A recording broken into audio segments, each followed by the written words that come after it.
Welcome to the Atheists of Florida YouTube channel. We are pleased to offer some of the most significant speakers and profound issues of our times. If you like today's video, please hit the like button. If you have already subscribed, thank you. If not, you know what to do.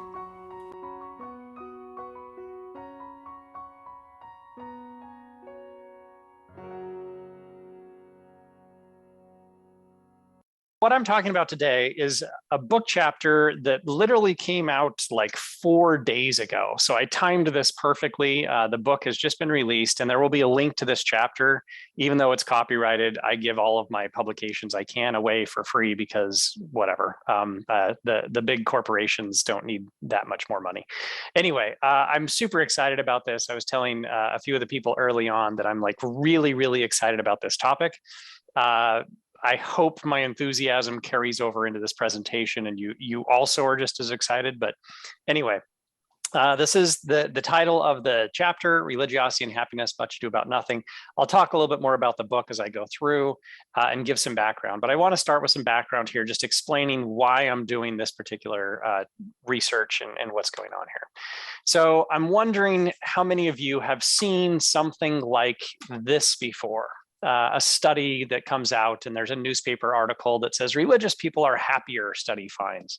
I just literally, this was just a super easy Google search. I just took the first few news articles that came up. That one was published in February 2019. And here's another one, religious people are happier than atheists, finds study. I see these regularly every couple of years. There will make, some headlines somewhere. And I, of course, listen and read a lot of news about religion. So when I see these, I get really aggravated. It must have been the same study because that one was also 2019. It was probably reporting on the same thing. So I'm wondering how many of you have seen articles like this, newspaper articles. I see people nodding and yes, saying yes. I've seen them for a long time. And the really nice thing about me seeing these is that I can actually check, right? So as a social scientist, a trained social scientist, I occasionally just get a hankering to like, you know what? I think that's bullshit. I'm going to go see if I can figure that out. And that's what I did here, okay? So I'm going to give a bit more background before I get into my study and kind of tell you what we did find, but I think this is actually really kind of interesting. So those studies, right, that you see in the news about religious people being happier than non-religious people. Sometimes happiness is also termed subjective well-being. Those terms get used interchangeably. So subjective well-being is another term for happiness and vice versa. But those studies that come out, and we're going to talk a fair amount about the problems with those. What you don't get from newspaper articles, and I don't mean to suggest that the media are super biased, right? There is some of that, but they also need clicks, right? They need clicks. So I can understand why they're doing what they're doing. But when we look at the relationship between religiosity, and we're going to look at religiosity in a very kind of multifaceted way, when we look at the relationship between religiosity and happiness, and you actually read the studies, some of those studies do find a significant, and I'm using that term very specifically, a significant positive relationship. What those newspaper articles never report on is that some of those studies find a significant negative relationship between religiosity and happiness. And some of those studies find no relationship between religiosity and happiness. But surprisingly, or not surprisingly, the studies that fall in categories B and C never make headlines. Isn't that interesting, right? There's clearly something going on here. And just because I like graphics, I'm just kind of illustrating this, right? So it's almost like you have the study 1 type, study 2, and study 3. If you saw studies that were that varied around the topic, what would that lead you to conclude, right? That some find a significant positive relationship, some find a significant negative relationship, and some find no relationship. That might give you reason to pause and say, I wonder how big the relationship is. Is there a meaningful relationship? And that's going to be a big focus of this presentation today, is really unpacking a statistical, something that we do in statistics that is actually not done nearly as much as it should be. And once you do this kind of secondary piece, it reveals a lot about what's going on with these studies. Okay. So that's kind of a little bit of the background. I want to give a little bit more. If you dig deeper into those studies, and there are lots, there are literally hundreds of papers that have been published on the relationship between religiosity and happiness. In this book chapter, we detail 5 problems that these studies have, and I'm going to go through them relatively briefly, kind of going through this, just to give some background for why we decided we needed to do this study. Most of those papers look at the US only. Okay. And I know we're incredibly ethnocentric in the US, and we tend not to think about any other part of the world. But it turns out we're just a small percentage of the US population. There are literally billions of people outside the US, and maybe that relationship doesn't hold in other countries. So that is a bit of a problem. Okay, we'll talk about that. There are very few representative studies. I'm going to explain what I mean by this, but that too is a problem. When we look at this relationship, they don't report effect sizes. I'm going to explain exactly what I mean with that. I think I have an example that makes sense. If it doesn't, during the Q&A, you're welcome to ask me more questions about this. And then 2 more. There's very limited causal research in this area, and I'm going to explain that as well. And there's actually no theoretical rationale. So those are kind of big problems, but let's go through those in a little bit more detail just to explain what this is really saying. Okay, so you won't be surprised by this, but among developed countries, the US is disproportionately religious, right? I had to throw a picture of Trump in there holding the Bible upside down at some point, just because it's awesome, right? But that's actually true, okay? I like pointing out that the US is actually not that religious. Only about 1 in 5 Americans attend religious services on a weekly basis. It's just over 50% report confident belief in God. And then the percentage who say that they're religious is increasing, it's decreasing, right? So it's now about 70-ish% of the US population identify as having a religious affiliation. So as countries go, like across the world, we're actually not that religious. Compared to other developed countries, we are disproportionately religious. Much higher percentages say they believe in God and attend religious services and report a religious affiliation than in a lot of other highly developed countries. So if we're only looking at the US for this relationship between religiosity and happiness, we're not using a good sample of the world population. We're basically saying, oh, this relationship might exist in the US, but that doesn't tell us whether it's actually a meaningful relationship outside the US, or maybe there's just something weird with the US. On top of that, we're also hyper individualistic in the US. So this map here is showing kind of a range from collectivistic to individualistic. And the darker the country, the more individualistic it is. The US and Canada and Australia consistently strike right at the top, right? We are the most individualistic countries. Lots of other countries are far more collectivistic. They put the society and the community ahead of the individual. That's basically what that means, which again suggests that we're weird, right? The US is weird in certain ways. So why would we assume that a relationship that might occasionally exist in the US actually applies to the rest of the world? Which gets to representative studies. So this is another one of those problems. In that book chapter, we cite a number of these, which I just think are fascinating. But what you'll often see when a paper is published saying that there's a significant relationship between religiosity and happiness is that they used a sample like this. If I told you that older Black women in rural Alabama who were religious were slightly healthier than those who were not religious, would you assume that applies to the whole world population? Right? That tends to be the level of the samples that people use when they're publishing this. And that was healthy, but the same holds for happiness.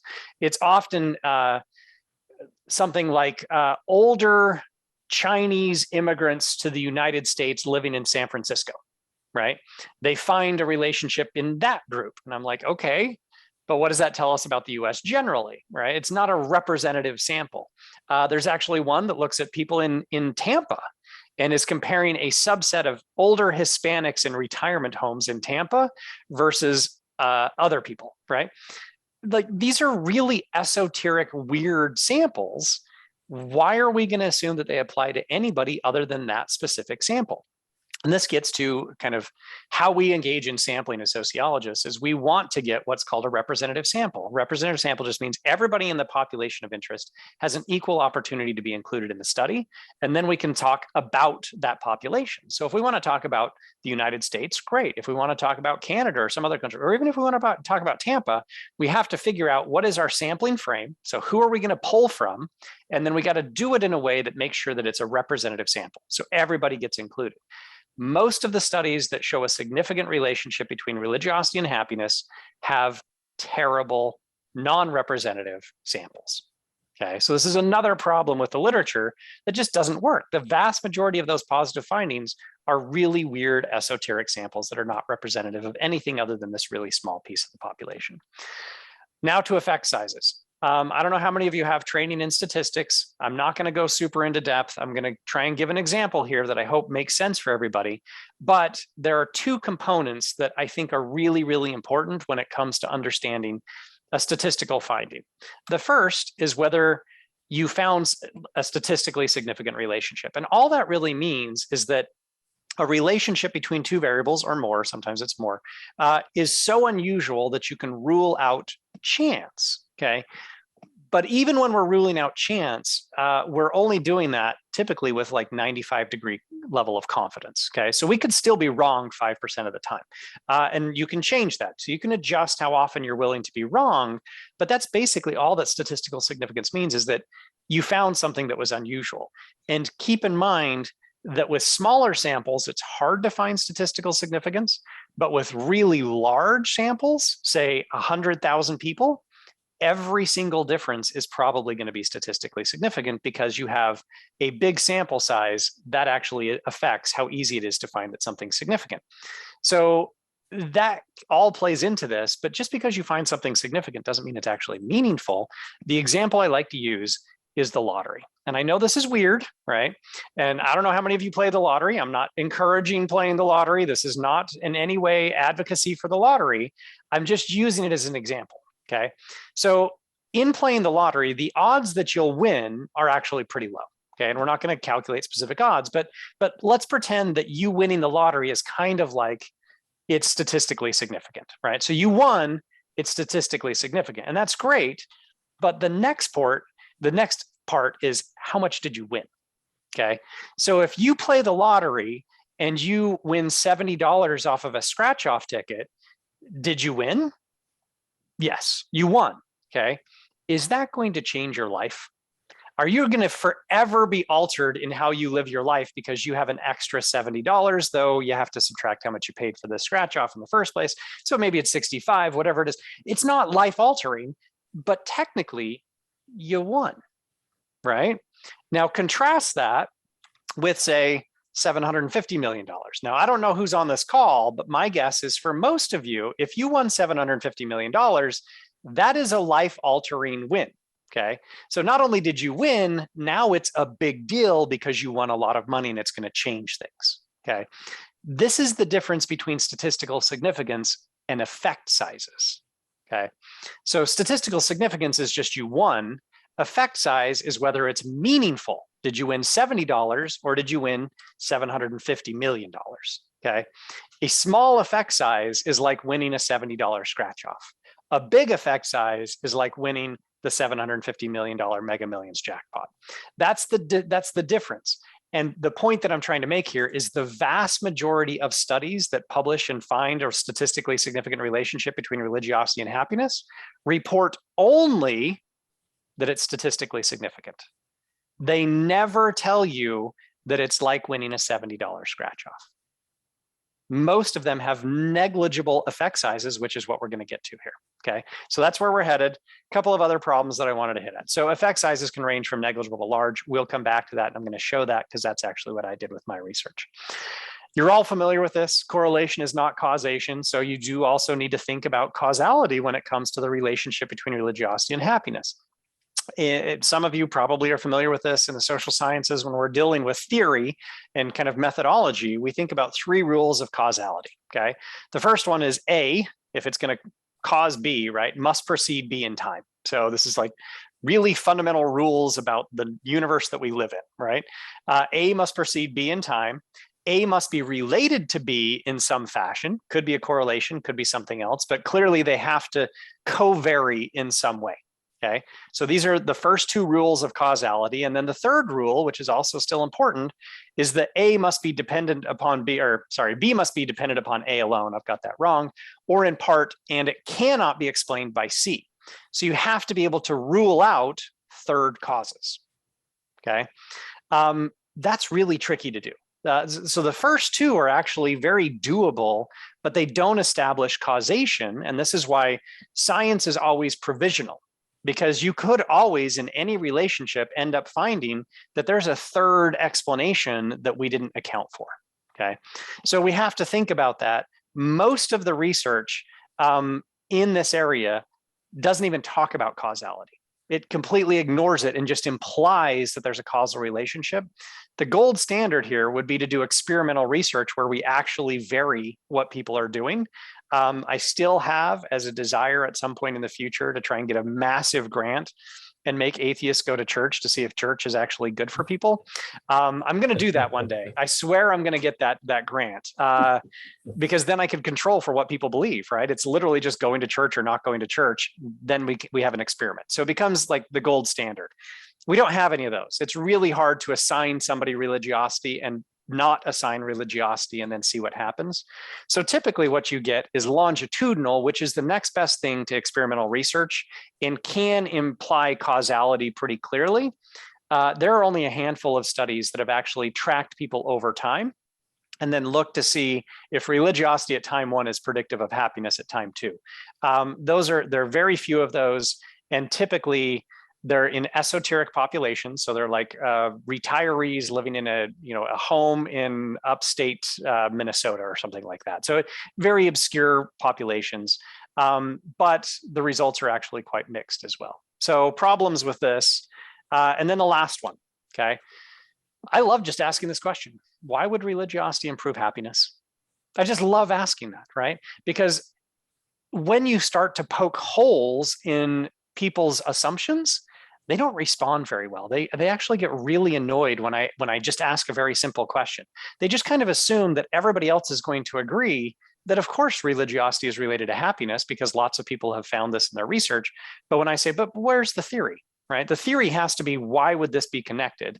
And rarely does anybody proffer a theory about this. So I could maybe understand if affiliation or attendance, affiliation makes no sense, right? So why a Catholic who never goes is going to be any happier than a non-Catholic who never goes? Obviously, that doesn't make any sense. But if you're attending religious services and you have a social support network, that might contribute, right? But really what you're saying is having a social support network is what does it, not that you're doing it at church. Because it doesn't matter where you have a social support network, as long as you have that, that's going to contribute to happiness. So I can get that, right? And then maybe people coping with a loss or death or something like that, or feeling like there's somebody they can talk to who cares, who conveniently never answers. But like I could see how they might, feel like that. But there's actually quite a bit of literature suggesting that people can cope negatively as well through religion. So when somebody you love dies, you can get mad at God and kind of blame God for this, right? So you can actually have negative reactions as well. But the bigger point is there's not a clear direct relationship between somebody being more religious and somebody being happy. No one can really point that out. So whenever I kind of poke holes, because I review a lot of articles in this area, and I just say, hey, what's your theory? They have nothing. There's nothing going on here. So in my mind, that's 5 big reasons to be skeptical, okay? There's a whole body of literature on religiosity and happiness, and I just pointed out 5 very clear reasons why we should be skeptical about that literature. And I've thought this for a long time, but what ended up happening is I was actually approached by this very nice woman in England who was writing a book on religious and non-religious approaches to happiness. And I don't think she wanted to add the stuff on non-religion. I think her editor kind of insisted because it's become such a big deal. So she reached out to me and said, hey, would you be willing to write a chapter on non-religion and happiness? And what she really wanted was non-religious people's perspectives on happiness. And I was like, you know what? That's not what I'm going to write. I'm going to write something else. Writing book chapters are really cool because they're not journal articles. And I don't know how many of you for your professions have had to read journal articles, but they're very kind of strictly formatted, right? Like they're this piece, this piece, this piece. You have to follow this formula, and that's what you submit, and that's how you get evaluated. You can't do really innovative things in journal articles. Journal articles are kind of staid and a little bit boring, but book chapters, you can pretty much do whatever you want. And that's why I was like, ooh, you really want me to write this? Give me free reign to do exactly what I want, and I will write you a book chapter for your edited volume. So I wrote back and said, okay, I'm willing, I have this idea. I want to look at the relationship between religiosity and happiness around the world in minute detail using really arcane statistics. Will you let me do that? And she was like, okay, I guess I really want your name on this book. And I was like, fine, that's what I'm going to do. So that's what I did. And I love it because the editor said I could do it. This is not what she really wanted, but oh, well, this is what she got. And it's been published, right? So it's done. Okay. So all of that is a prelude to me showing you some numbers. Since I think most of you like numbers, I like numbers. We're going to get to that. Methods here, I'm going to give a little bit more detail on just like the methodology. We're using what's called the World Values Survey. So this is a survey that takes place in anywhere from around 50 to 80 countries every couple of years. The countries vary a little bit, but you have a core set of countries that usually are included. In wave 6, we had 60 countries that we could draw on, though some countries, it's just 1 or 2, didn't have all the variables that we needed.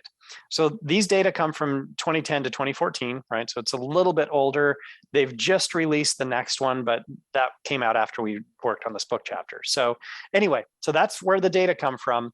Here's my dependent variable. So for those who are into this stuff, right, this is my dependent variable. This is what I'm looking at to see what's actually happening.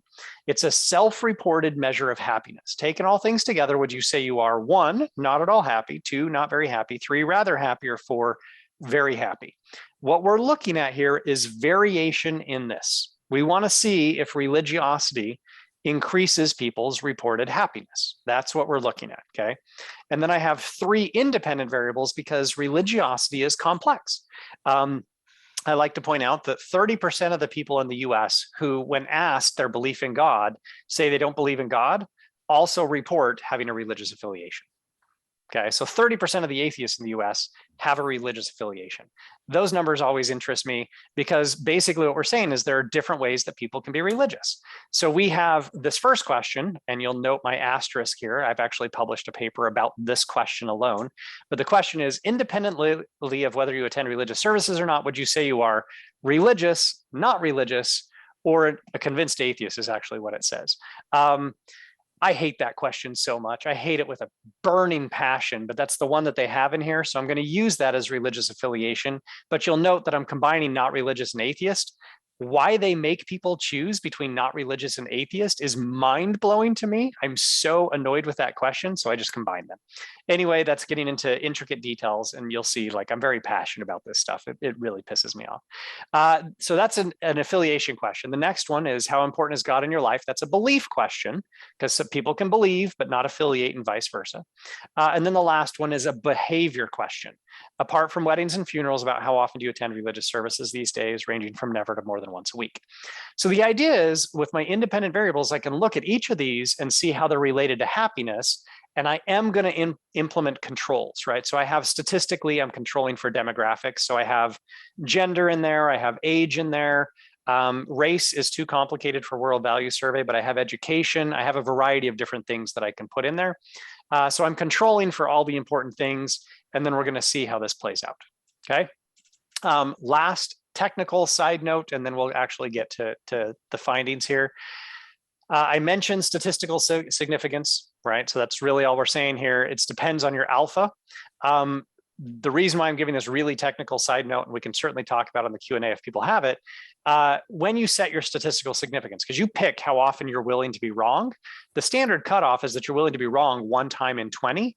The problem with that is if you do a whole bunch of comparisons, which is what I'm about to do, if you do 50 significance calculations, then your odds of being wrong with any one of those starts to go up.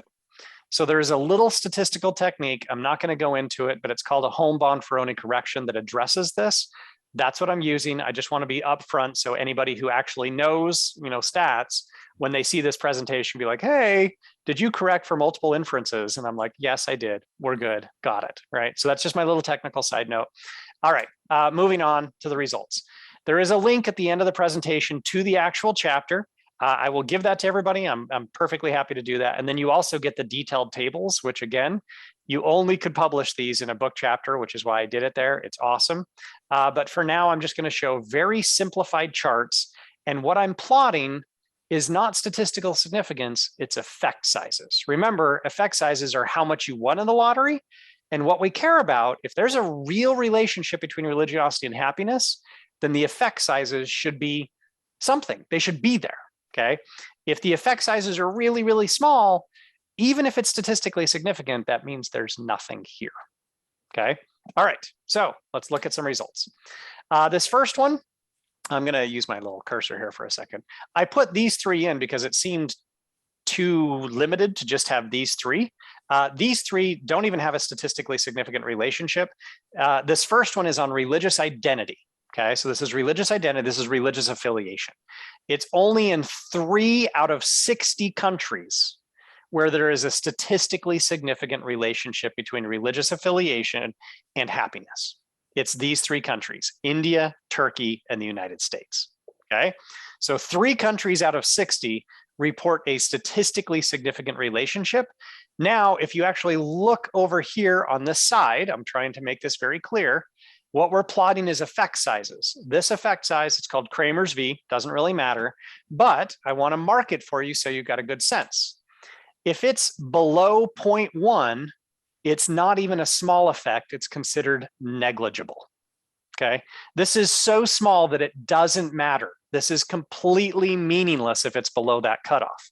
If it's between 0.1 and 0.3, that's a small effect. Between 0.3 and 0.5, that's a medium effect. Anything above 0.5 is a large effect, okay? And this can go up above 1, actually. So if you're looking, I truncated this axis to just 0.7 because look where my countries fall, and these are the 3 that have a statistically significant relationship. None of them have an effect size that is even small. Okay, so it's not even like they won $70 in the lottery. They didn't even get their money's worth back, right? They played a $5 scratch off and they won $1. And yet that makes headlines around the world when people find that. Okay, so this is what we're talking about when we say there's a relationship between religiosity and happiness. It's statistically significant, but so meaningless that it doesn't matter at all. That was just religious affiliation. Of course, I'm not done there. I've got 2 more, so we're going to show you 2 others, and then we'll kind of wrap up here, okay? This is the effect of religious belief on happiness. So this is importance of God. All of those countries down at the bottom, it's like 14 or so countries, all of them did in fact have a statistically significant relationship. So they all report a statistically significant relationship. There's a twist. I'll get to that in a second. Here are my cutoffs for effect sizes. This is a different effect size. So you'll note I've again truncated my axis over here. This is Cohen's D instead of Kramer's V. Cohen's D, for a small effect, it has to be 0.025 to 0.15. Okay, if it doesn't hit 0.025, it's not a small effect. And then a medium effect is 0.15 to 0.35, and then anything above 0.3 is actually a large effect. If we look at this, in the 14 out of 60 countries where there was a statistically significant relationship, only 2 of them, okay, Malaysia and Rwanda, have a small effect. And here's my twist. In Rwanda, it's negative. Okay, so the more important belief in God is to somebody in Rwanda, the less happy they are. So just to point that out, so of these 14 countries where we found a statistically significant, though largely negligible effect, in 2 of them, it was reversed. Okay, but we have basically 2 countries where there's a small effect. The rest, it's a negligible effect. It's meaningless. There's nothing here. And keep in mind, this is just the countries where it's significant. There are another, 46 countries where there is not even a statistically significant relationship between religiosity and happiness. Do keep in mind, which is one of those countries that is significant. There's the good old USA right there. It's been significant on all of these, even though the effect size is negligible. All right, our last one, it's same effect size, so you'll see very similar. This is the effect of religious attendance on happiness. Okay, so this is attendance on happiness, and I'm going to put in my effect size cutoff so you can see.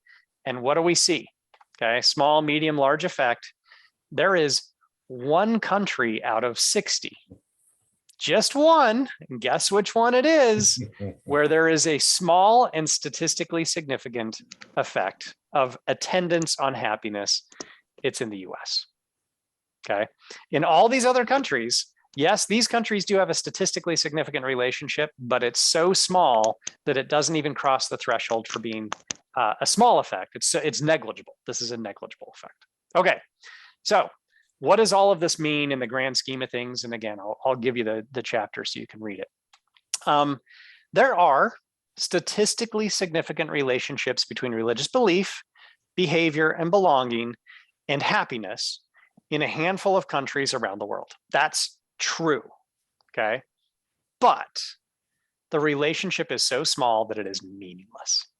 And that is true in almost every single one of these cases.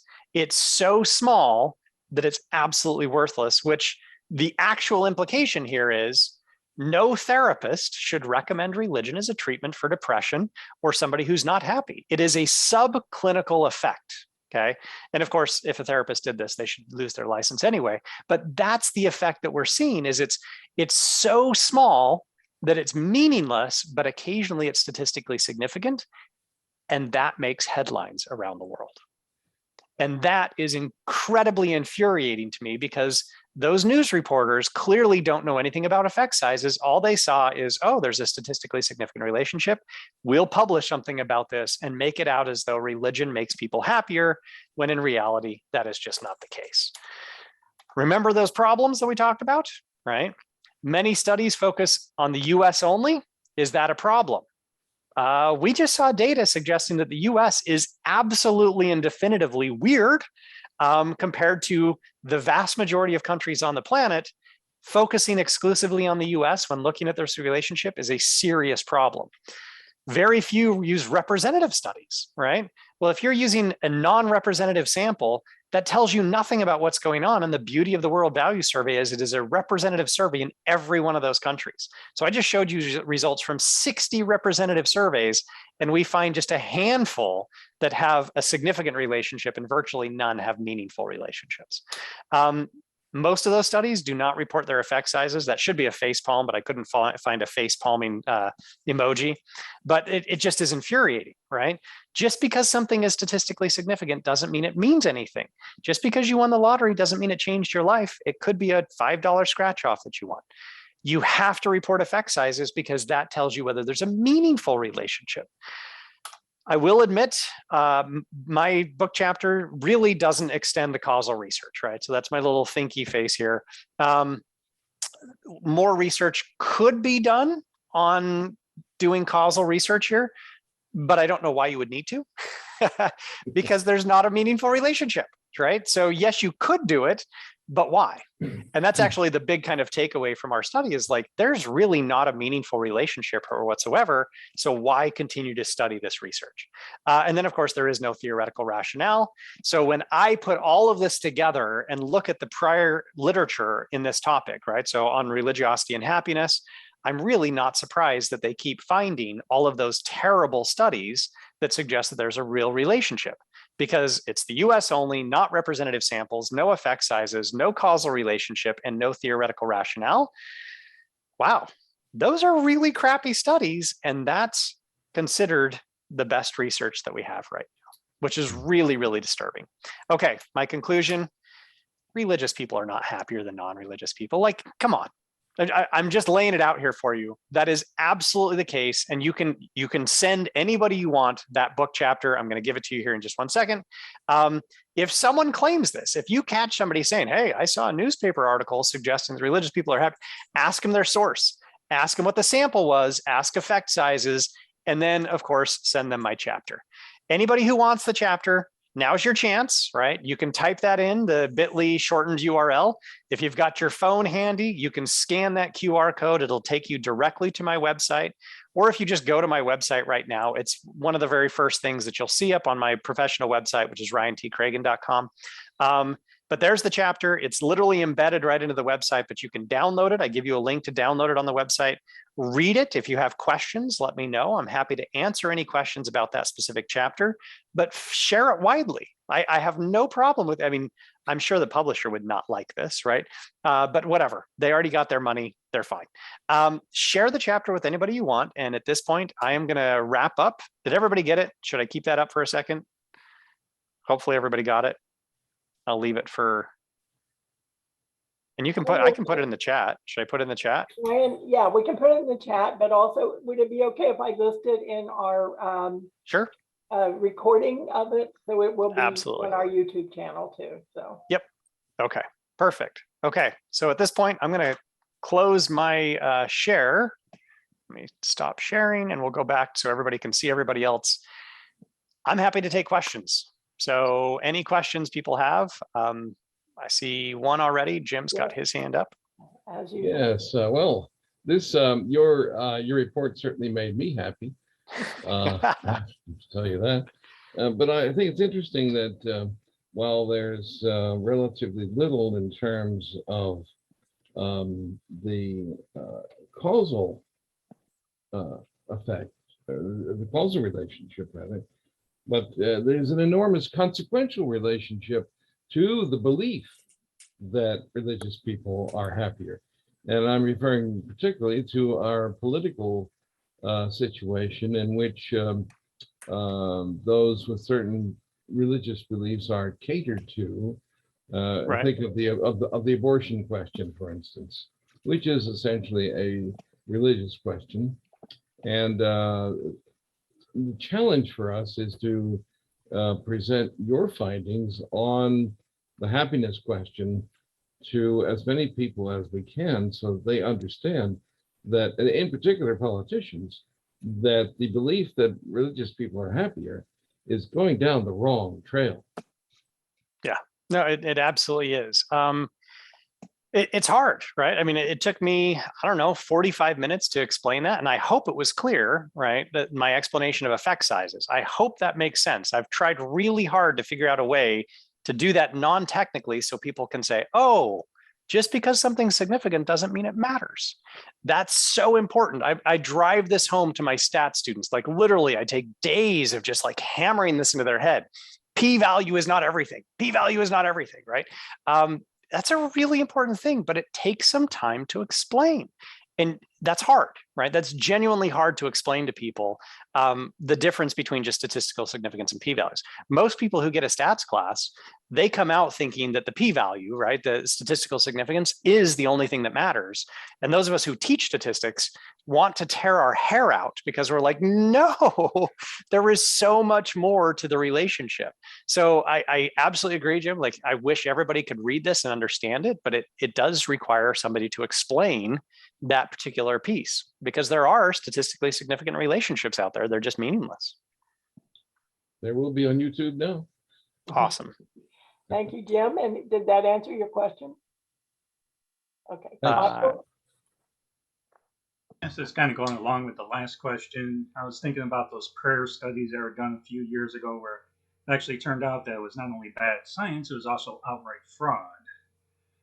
Yeah. There was actually, people that didn't even participate in the studies, name were on the study, and all sorts of shady stuff was going on. Do you find any of that going on with any of these studies? That's a great question. I can't say that I've seen any studies that have been retracted in this area, right? So usually if you catch the fraud, then the study will get retracted. But that said, finding, and this kind of goes to both your question and the points that I made in the presentation, finding a paper that reports statistically significant relationships between religiosity and happiness, that reports effect sizes, is using a representative sample, includes countries outside the US, maybe has causality, I don't even require that, and has a theoretical rationale. I've never seen one. Okay, so yes, there may be fraud, that's true, but I think what's really happening in this area is there is such a desire, confirmation bias, if you will, but there's such a desire to say that there's a relationship that journals will literally publish non-representative shit studies that say that there's a relationship, even though it's meaningless. It's absolutely meaningless. And there's no requirement that the people put in effect sizes. So if I'm a reviewer now, which I get asked to review more on religion and health than I do religion and happiness. But when I get asked to review, if it comes in and there is no indication of effect sizes, I immediately bump it back and say, at best, you're going to get a revise and resubmit. I might straight out say reject because I need to know effect sizes before I'm even going to consider this for publication. But journals don't require that. So there's a lot of really crappy research out there suggesting a relationship. I don't know how much of it is fraudulent. My guess is probably not a lot because, the fraudulent one would be the one that says, I have a sample from 50 different countries. And in every one of those countries, there's a large, meaningful effect size in this relationship. I would want to see their data. I would absolutely be like, send me your data. I'm going to check that. Yeah, and also one more thing going along with kind of like what Jim was saying. I'm an anthropologist, and I've worked a lot in the South. And there's even though there's this the myth of the liberal bias in education. I mean, in the South, that really doesn't apply. And I have a lot of professors that are very much conservative Catholics who put religion into their studies, and it's just kind of assumed that the religious people are happy, the religious people are the norm, and all that stuff. So there's sort of a bias in some circles too. Oh yeah. Yeah, there's a huge bias. I've published a couple of things about this, but just to make it like really simple for everybody to understand, in the area that I work, right? So I consider myself a sociologist of religion, broadly speaking. There are really only two types of people who study religion from a social scientific standpoint: religious people and people who might not be so happy with religion, right? Everybody else ignores it. Well, the vast majority of the people who are doing this are religious people. Do they have a desire to find that religion is beneficial? Yeah, they do. And they often find it. Shocker, right? Because when you go looking for stuff, you're able to twist your data in all sorts of interesting ways. I've called people out on this before. I'm not going to put her name in because this is going on YouTube. So I'm not going to put her name, but there was a scholar, big name, who did a study on elite scientists. I'm trying not to kind of out this person on a public forum. But this scientist ended up claiming that about 60% of elite scientists reported themselves to be spiritual, even though they weren't religious. But then when you go back and look at how she coded whether somebody identified as spiritual or not, it turns out it was only about half identified as spiritual. But she coded it in such a fashion that she was able to kind of spin it to make it look as though 60% of elite scientists said they were spiritual. I caught it because I was like, I don't buy that for even a half second. I went to the back of the book. She had a footnote on it. And when I saw how she coded it, I was like, not acceptable. You can't do this. People have an incentive to do this. And when it comes to statistics, if you don't know statistics, you can lie very easily with statistics. So there are a handful of us out there who are trying to correct this, but it's hard because we're fighting against the vast majority of researchers. Michael, did that answer your question? Yeah. Yes. Thank you very much. Thanks. Joe? Yes, perfect timing. I just wanted to introduce the Mark Twain quote, which is, there are lies, there are damnable lies, and then there are statistics. Yes, I start my stats class with that. And then I show them. I have, and I actually just saw it happened the other day, but I show them a couple of clips. One is a clip from The Onion. I don't know if anybody's familiar with The Onion, right? That satirical news source.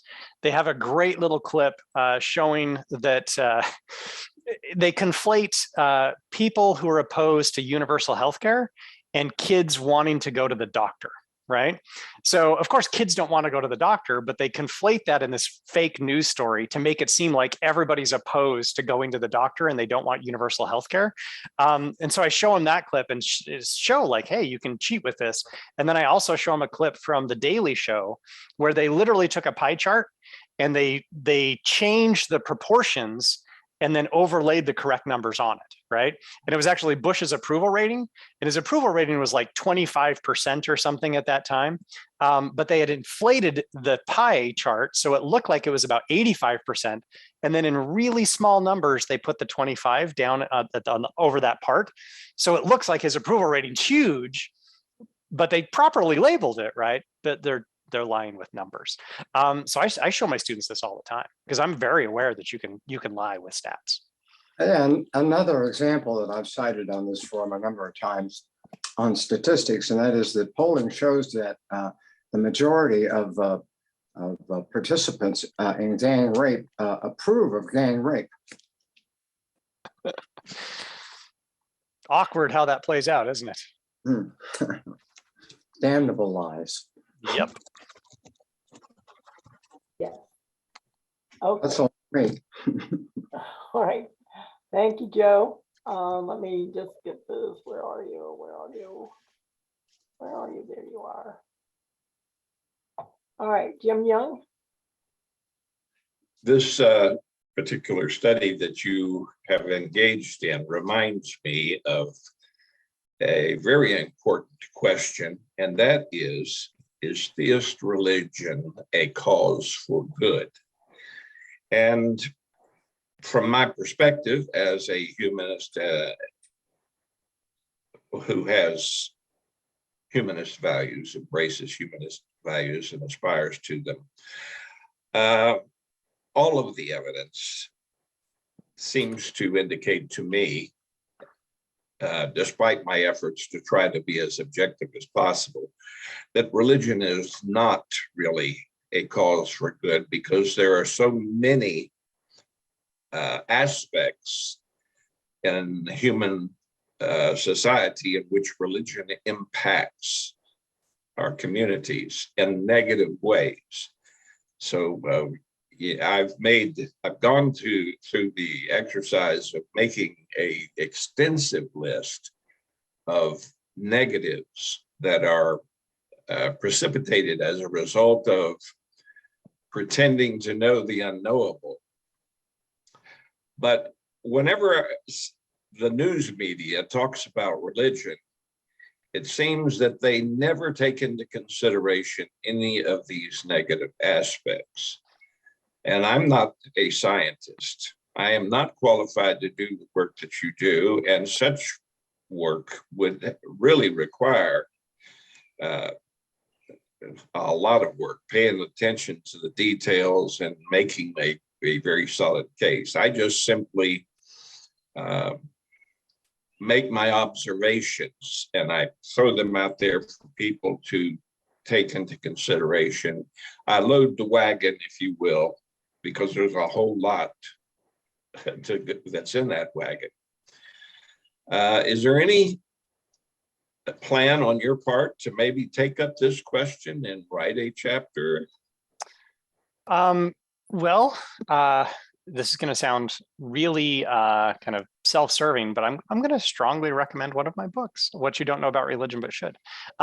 So in that book, I tackle that question, but I think part of the reason why that book was not extremely well received by the kind of atheist, humanist, free thought, secular community is I add a fair amount of nuance to the argument. Basically, what I say is we cannot, if we're going to be fair, we cannot group all religion together. Okay, and that's the argument that I make in that book, and I'll very quickly summarize that here. I don't think we should lump Unitarian Universalists in with fundamentalist Mormons, right? Those seem like radically different groups of people to me, with different values and different ways that they might actually engage in beneficial things for the planet, if you will. So in my book, I basically split out and say, like, there are left-leaning, more progressive religions, there are moderate ones, and then there are the fundamentalist ones. And the fundamentalist ones, no question, James, I would absolutely agree with you. They are terrifying. They're the ones that, they hijack planes and fly them into buildings. They're the ones that are protesting, allowing LGBTQ individuals to just be, right? Like, they are terrifying, and we should do something about those. The moderates probably enable the more fundamentalist ones. They're middle of the road there. I'm not quite as critical of them, but still problems. The left-leaning religious folks, they look just like the non-religious. They really do, in terms of their values, in terms of how they think about things. So if you split religion out and just make a slightly more nuanced argument, I certainly can agree with a big part of that. Once you hit like Unitarian Universalists and Reformed Jews and Metropolitan Community Church, right? Like some of them are so benign. They basically, and it's actually a characteristic of mainline churches. That's a technical term that we use, but left-leaning churches in the US, most of them will reject beliefs that conflict with science, right? So they're basically just adhering to a God of the gaps, which is, there are some things science can't explain. I'm just going to throw God into those things, but everything else that science can explain, I'm just going to jettison that from my belief system. I struggle to be really critical of people who want to do that, right? Certainly we could tackle, does believing in supernatural things contribute to other potential problems? Probably, but in that way, I think it's pretty benign. Would be my particular take on it, right? I think it's an interesting question that we could spend a lot of time talking about. I'm writing a chapter as I'm writing a book, and one of my chapters brings up that question. And I take pains to identify that the question only applies to theist religion. Mm-hmm. And so Unitarian Universalism, in my opinion, is not a theist religion per se. So I try to be fair in my treatment of by not putting everybody in the same box. Good. But there's one thing about this, and this is the nature of blind faith. Mm-hmm. And I'm going to refer to a doctor by the name of Peter Boghossian. I don't know whether you... I know Peter. Yep. Okay. So he characterizes blind faith as pretending to know the unknowable. And after reading his chapter on that, I've convinced that that is actually a very credible way of describing blind faith. And I've taken the time to make a list of negative consequences, implications and consequences that arise from pretending to know the unknowable. But anyway, I will be looking forward to reading your chapter, and I may purchase your book as well. Yeah. I have not yet published my work, but I definitely want it to be as credible as possible. My goal is not to dishonestly make a case against religion, but actually merely to expose it and reveal the things about it that mainstream media does not want to talk about. Good. Thank you for addressing that. Absolutely. And good luck with the book. Amy, you have a question? Me? Yes. Yes. I kind of do. I got a little confused earlier when you were talking about a poll and someone who had, I think someone you were referring to was female. I'm not sure if it's the one that you would name, but the categories were something like religious / not religious and / atheist. Oh, that's one of the questions that I used in here. So that's a world values survey question. And I had a little asterisk next to it that said, this is probably the worst question that's ever been framed. Well, I noticed you didn't like non-religious there. No, that's actually not the issue. So the way that the question is worded, and I could pull it back up, but it basically says, aside from attending religious services or whatever, do you consider yourself a religious person? So that's one option.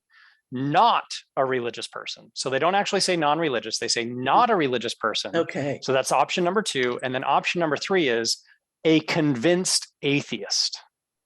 Okay. And the reason why I hate that question and this gets to an issue like survey construction. Whenever you're designing a survey, you want to make sure that the response options are mutually exclusive. Okay, so people can only fit into one of the response options. Well, how many of us on here would say, I'm not a religious person and I'm a convinced atheist? Okay, but they don't give you that option in that survey. They say, no, you have to say you're a religious person, not a religious person, and then a convinced atheist. You can't choose multiple options. And then, of course, on top of that, what is a convinced atheist? And how is that different from a convinced theist? Right? They never explain that. They just kind of lay it out there as like, well, we want to minimize how many actual atheists there are out there by saying you've got to be a convinced atheist, right? So that question is a very, very problematic question. And it's not so much that I have an issue with like them using not religious, it's just other pieces there. Anyway, so that was explaining that. Did you have another question on top of that? No, I think that Okay. cleared it up for me, because I was thinking, there are a lot of people who would say, well, I'd say most of my friends who are still believers are more of I still believe in Christ. I believe in the idea of Christ, and I like the idea, but I don't like the organized religion. Organized religion.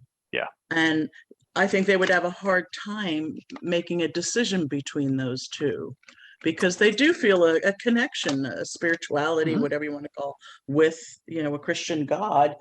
Right. But they don't think there's anything else necessary to call themselves a Christian. That's all there is to it. Yeah.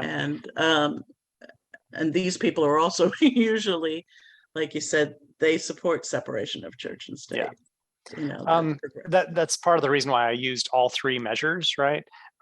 So I mentioned earlier, about 70%, give or take, of Americans today still report a religious affiliation, right? So when you ask what's your religious affiliation, about 70% say, oh, I'm Catholic, I'm this Protestant or whatever.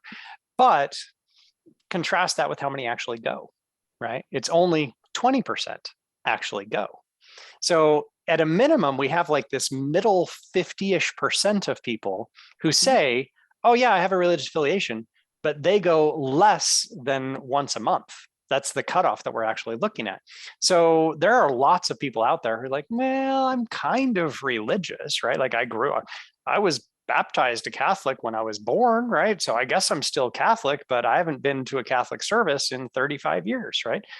You still get to identify, because that's the only criteria that we use as social scientists to determine whether somebody is a religious affiliation or not, is what do you say you are? We don't go check. There's not, some religions do actually have a certificate, like you have to give your badge, right? But we don't do that. We don't care.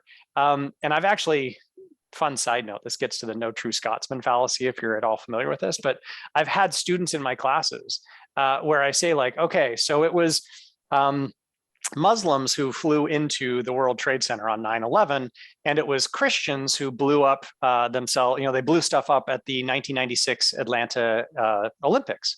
And they're like, but a Christian would never do that.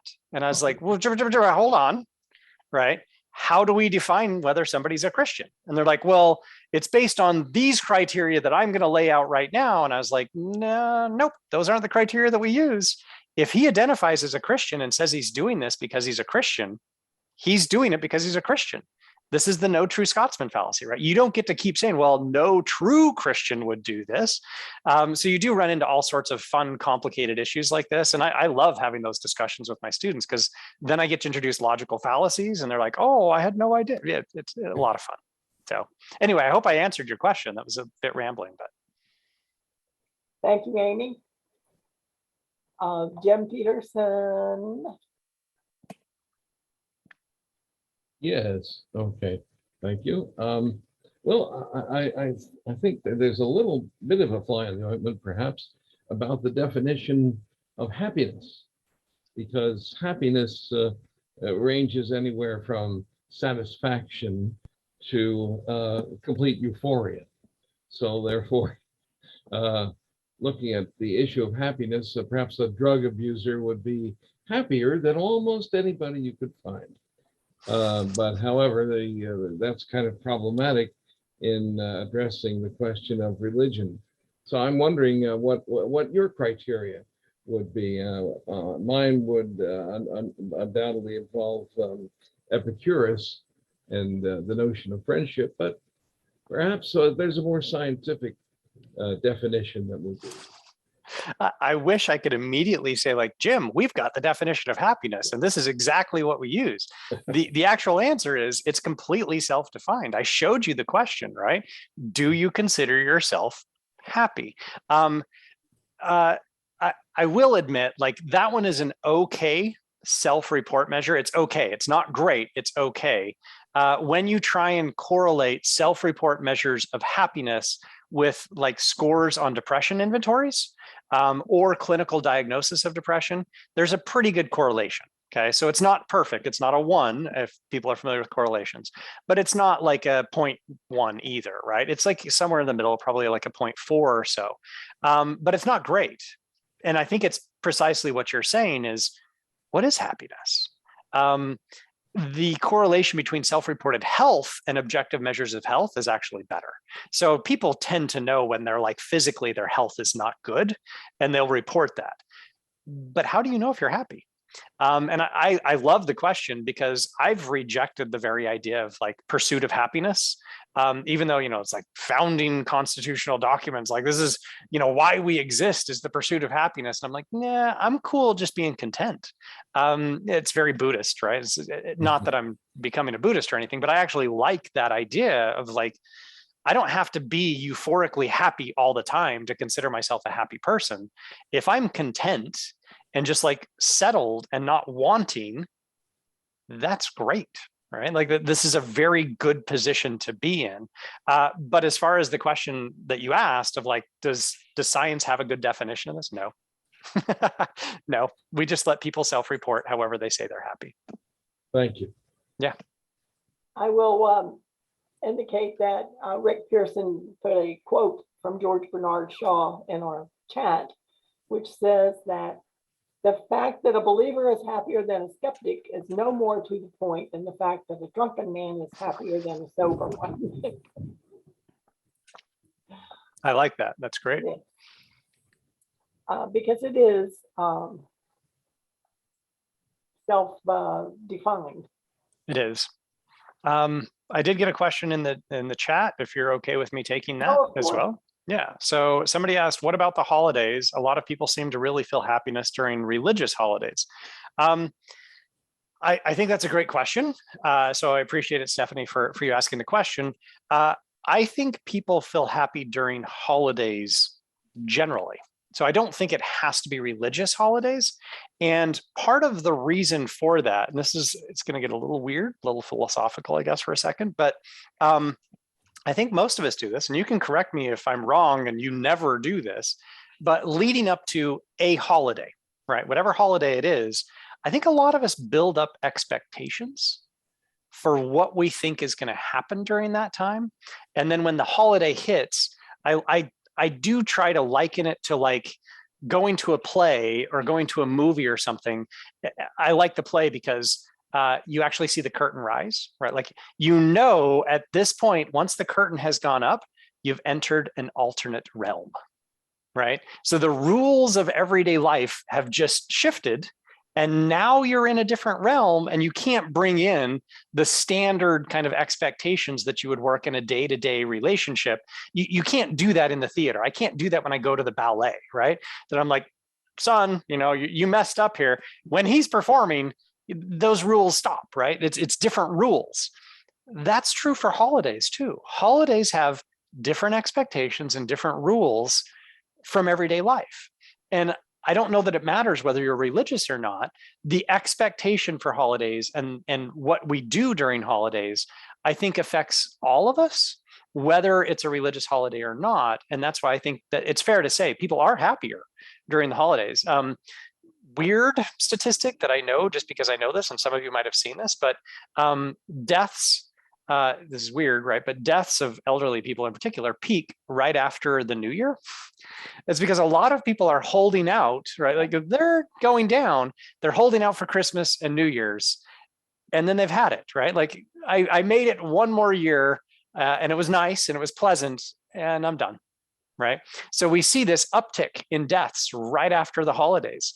And it's because people do, in fact, hold those expectations of like, I want to get together with family. I want to see people. Things are going to be different during the holidays. I'm going to be happier during the holidays. And then we go back to normal life. Right. The curtain closes and we go back to normal life.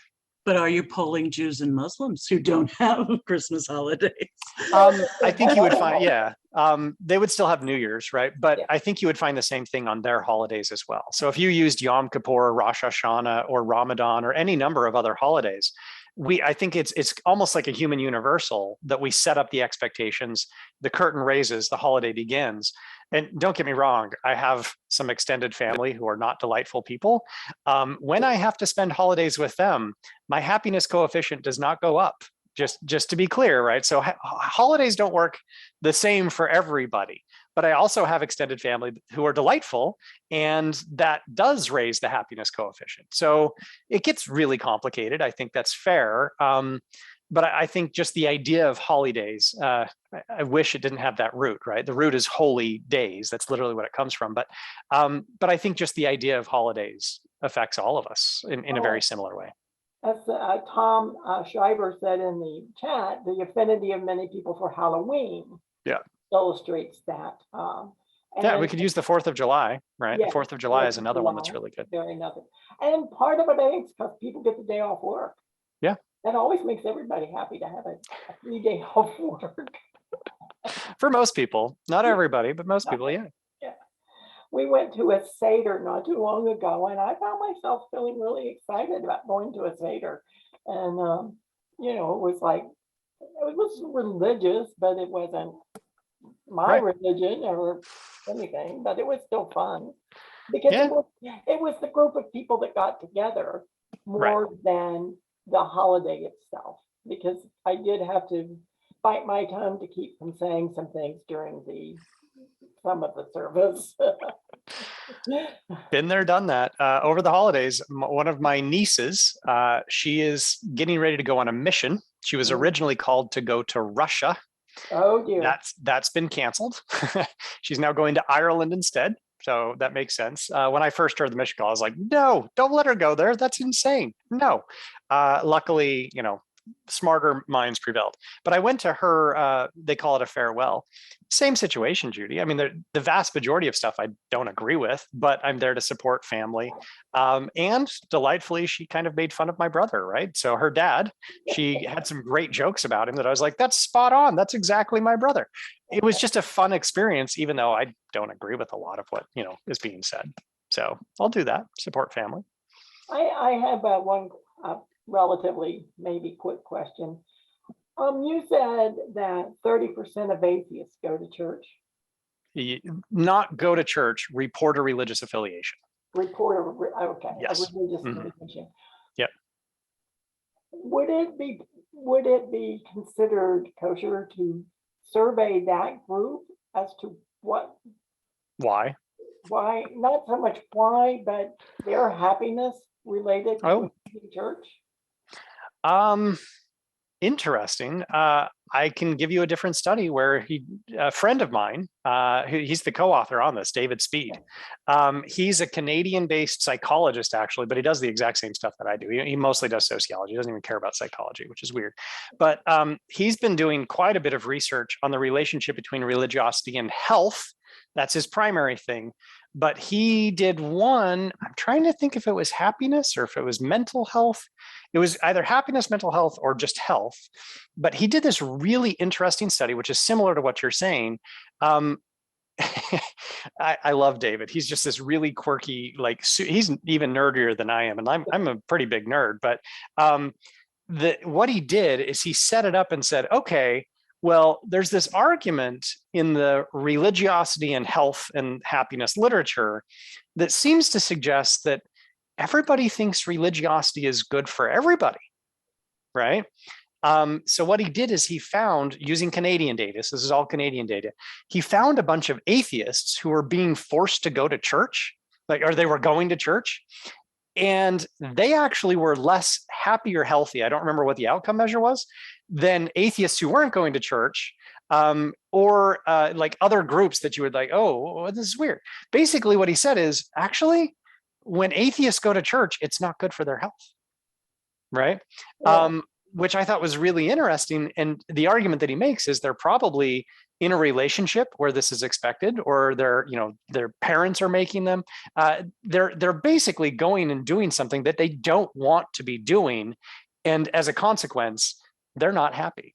Yeah, that makes sense. Yeah. So I'm did happy to not send you think that about study. them I did not think about them being forced to go. Right. I was Yeah. assuming they were going on their own. So Some I'm sure, are, but my sense is the vast majority of atheists who are going to church, they're doing so because they've got a spouse who is kind of insisting that they go to church. Yeah. That would be my assumption.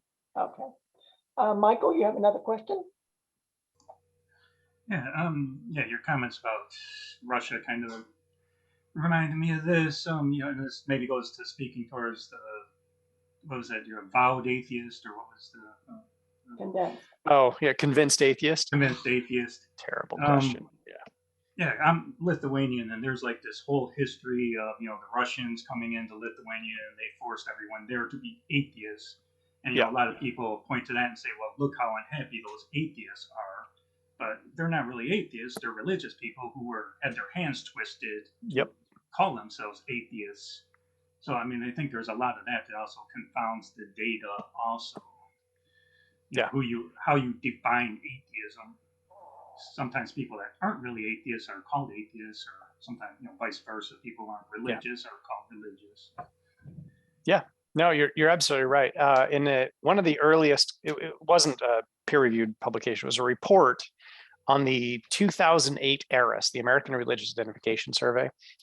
In there, we asked people, what is your religion, if any? And we let them free respond. So they could respond. And this had a sample, it was a representative sample of the US population of over 50,000 people. So the advantage to that is we could get small religious groups, but we let them just free respond, and then we would code that. And I don't remember what the number was. It's probably like 3% or so said that they were atheist, right? Which is not a religion. So I always get perturbed by that, because atheism is not a religion. It's a non-belief towards a higher power or something like that. But if they free responded and said atheist, that's fine, right? They could say that. Then later in the same survey, we asked people, regarding your belief in God, do you believe, X, Y, or Z? And they could say that I'm an atheist, or I believe in God. And we found something like 9% of the people who said my religion is atheist later said, I believe in God. Oh. The one thing that I've learned as a social scientist, and maybe you'll appreciate this with your training in anthropology, people are not logically consistent. They're just not logical, right? Like, we're messed up like primates at best, right? We do not, like, most people are not trained in the very idea of logical consistency. So for them to be like, yeah, I'm an atheist, but I believe in God, like, my mind explodes. I don't understand why they would do that, but a bunch of people do, right? So I absolutely get what you're saying. And actually, I have another book. Judy mentioned that I haven't been here presenting very frequently. I was working on a book. That book, I think Judy just saw me present about it at the Free Flow. It's been accepted at NYU Press, but we have an entire chapter on what you just described in Lithuania in Russia, right? So that whole process of like trying to force secularization, it didn't take. And that's, a lot of people don't realize that. So I really appreciate you saying that, because that's more validation for the argument that we made in that book. Okay. Michael, did that answer your question? Yeah. Okay, great. Yeah. If nobody else has a question, I have another question for you. Sure. I don't want to, it seems like kind of a slow day, so I don't want to keep it too long. But the spiritual but not religious question. Yeah. We're going to have a speaker in a couple of weeks to address that issue, but I'm just wondering, I know this is kind of off your topic, but I'm just curious as to what does that mean to you? Yeah, that's a good one. So did you have Sarah Wilkins LaFlamme come present? Yes. So I know Sarah really well. She's a good friend of mine. Did she talk about her research on SBNRs, spiritual but not religious? She No, didn't. she did not. Okay, so she's actually published a fairly recent paper on that. And then another co-author of mine, Isabella Casselstrand, has also published on this. Sarah has kind of made the argument in one of her publications, a fairly recent one, that SBNRs are on the uptick. So there's a growth in SBNRs, whereas my other colleague, Isabella, has suggested actually no, that they're holding about steady. And granted, they're looking in slightly different countries and things are a little bit weird.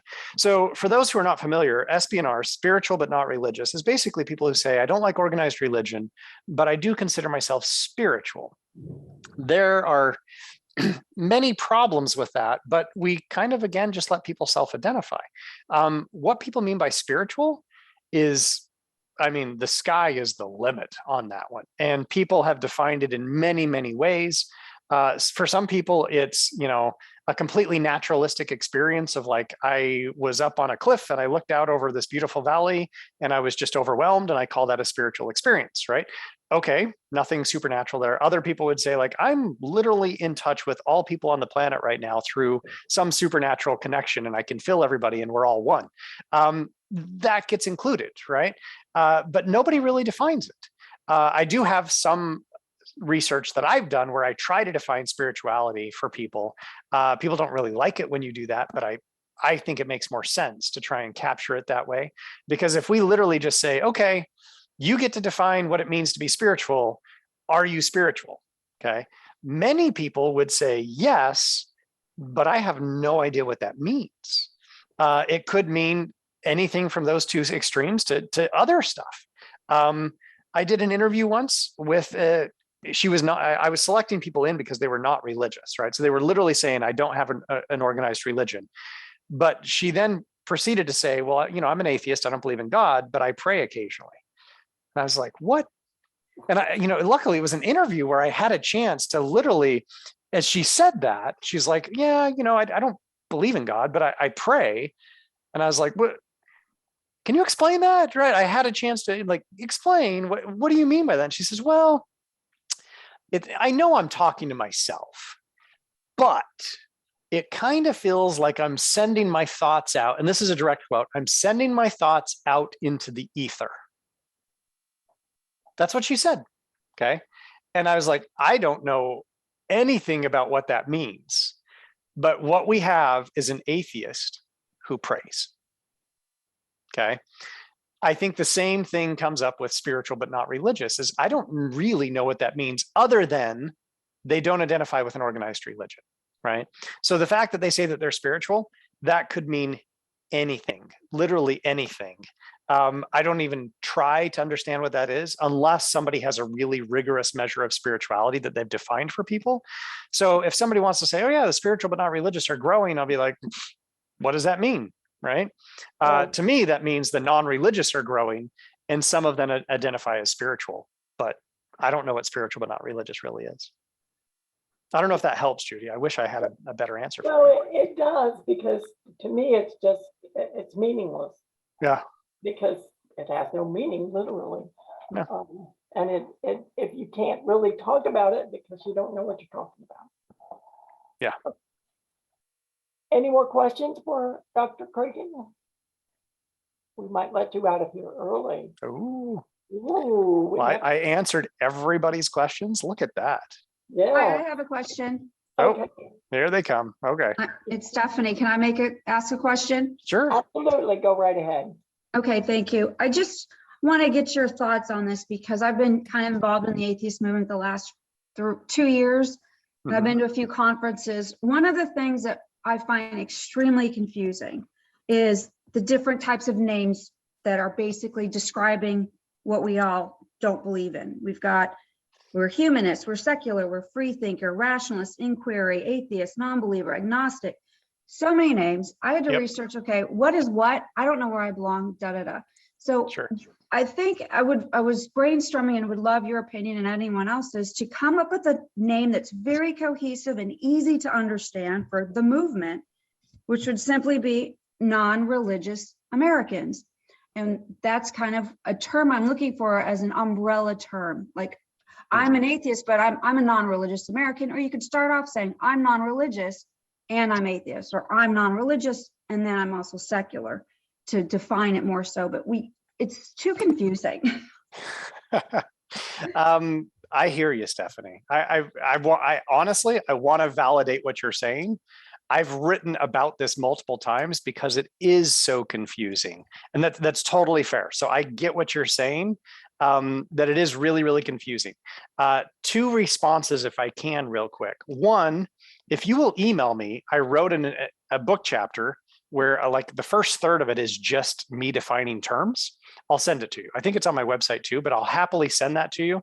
So you've got an easy and quick reference where I go through and literally define things, that'll make it easy for everybody.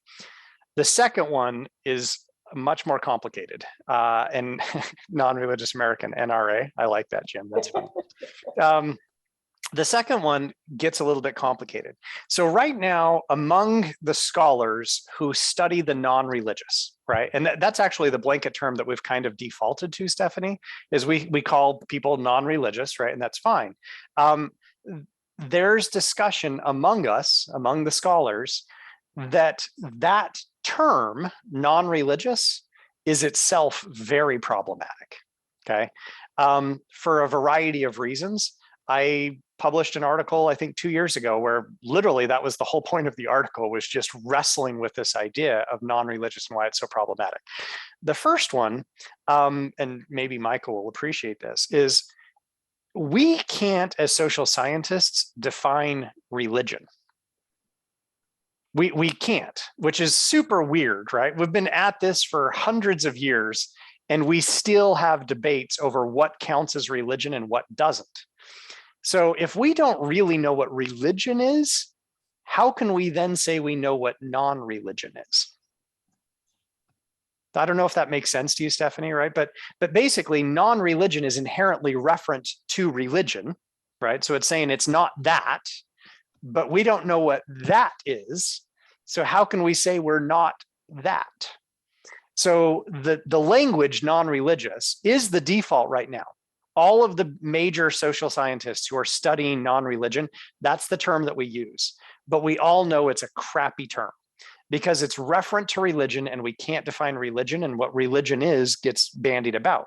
So we struggle with that. So it's not that I disagree with you. I think, yeah, it would be great if we had a blanket term that we could all agree, like, yes, we're that group.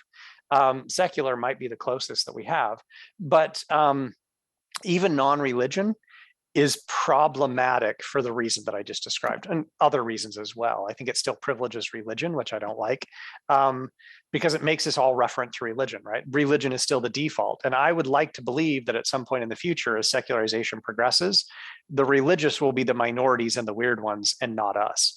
And so why would we still privilege them when they're the weird ones? So we do need to come up with new language that post-supernaturalist, yeah. We need to come up with new language that actually works. Yeah, Jim's hitting the same thing. Atheism is only meaningful in relation to theism, right? All of those are basically making religion the default. And I hate that. I hate privileging religion. We need better language. Brights is not going to cut it. Sorry, right? So those who are familiar with Brights, that didn't work. But we do in fact need better language. I'm certainly open to suggestions. I don't know that we have the answer at this point. So again, Stephanie, I completely recognize what you're saying. I hate to complicate things, but I did a little bit. I hope that's okay. Yep, thank you. Mm-hmm. Thanks. I see another question by Yes, Jim. James Young. Yeah. Yes, I just wanted to comment on this definition of spirituality. I consider myself to be spiritual, but in doing so, I also recognize that I cannot define the term for other people. Right. So going to your point, I have asked many people whether they were spiritual, and asked them what they meant by that, and I've always gotten a plethora of many different explanations. So I don't try. I think it's for the individual to decide for themselves, and I'm perfectly happy with that. As far as putting labels on ourselves, I think of myself as a free thinker. And of course, I could add other labels, dozens of them, that would hopefully help with someone's understanding of where I'm coming from. But as far as one simple term doing the job, it just doesn't get there. So I think of myself as a free thinker, but a lot of people have no clue what that means. It means something to me, but it means nothing to them. Yeah. No, I agree. I agree with everything you just said, James. I will say I do have one paper that I published. It was the validation of a scale called the non-religious and non-spiritual scale, the NRNSS. In that, we did define spirituality. So that's one instance I know of where I tried very explicitly to define spirituality because I was trying to measure it. And in my, I mean, goes back to my training as fundamentally an empiricist, a positivist, not that I fully identify that way, but you can't measure something unless you can define it. Right. I think that's just basic kind of science, right? If you don't know what it is you're measuring, you can't measure it. So I did, in that scale, give people a definition and say, this is what I mean by spiritual. And then based on that definition, how do you rate yourself? But you're absolutely right. If we just ask the vast majority of people, what do you mean by spiritual? You're going to have that many definitions of spiritual, probably plus some. I bet there are people who have multiple definitions for themselves. It's like putting, 5 academics in a room and you have 9 opinions. Yes. Michael wants to suggest big, but I don't know what that stands for. Michael, would you like to tell us? Big asterisk. Huh? Just a big asterisk. Yeah. Like in baseball, would have the asterisks behind the statistics because they're kind of meaningless. Oh. Okay. Any more questions before we let Dr. Cragun go?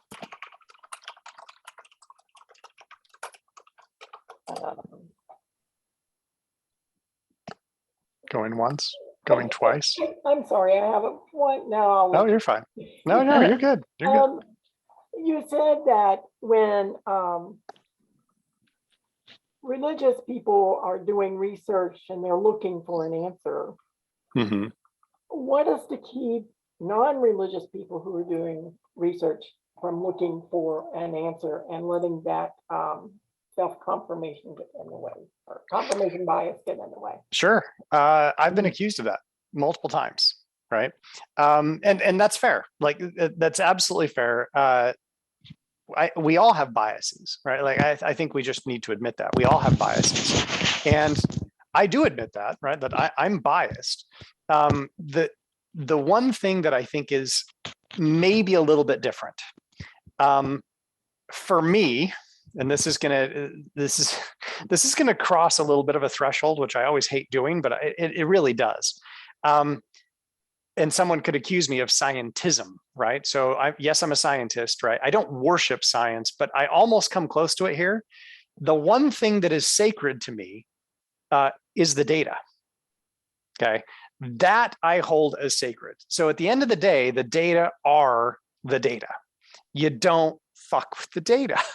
So yes, I have a bias, and I have in fact had people accuse me of like, hey, how you kind of are analyzing this, like, why are you doing it this way? I can do the same thing that other people are doing with an agenda. But what I will always say to people is, you're welcome to my data. You're welcome to my code, right? So I use R, so I have all my code. I'll give you everything that I've done. You're welcome to look at it all. And maybe you'll find something that, you disagree with. Maybe I made a coding error here or there or something like that. But to date, I don't want to give out numbers. I've published more than 60 articles and a lot of books, right? I've never had to retract a single thing I've published. And I think that's actually more impressive than the number, right? Is I have a grand total of 0 retractions. No one has ever gone back to anything I've published and said, that's not true, and I can show it, right? Yeah. I stand by everything that I've done. Do I occasionally put a kind of secular, kind of non-religious spin on things and certainly come from that perspective? Absolutely. But the data are the data. You don't mess with the data.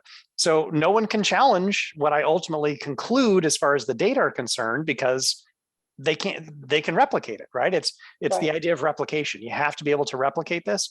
No one has ever been like, I can't replicate his findings. He needs to retract that study because all my findings are absolutely replicable. I'll give you the data. I'll give you my code. If you are pleased with our programs, please tap the like button and then subscribe to our channel. Don't forget the bell so you don't miss any notices of new material. We usually post new content every week. See our created playlists to discover events thus far this year, or to see a list of topics and speakers from our rapidly growing and diverse collection since 1992.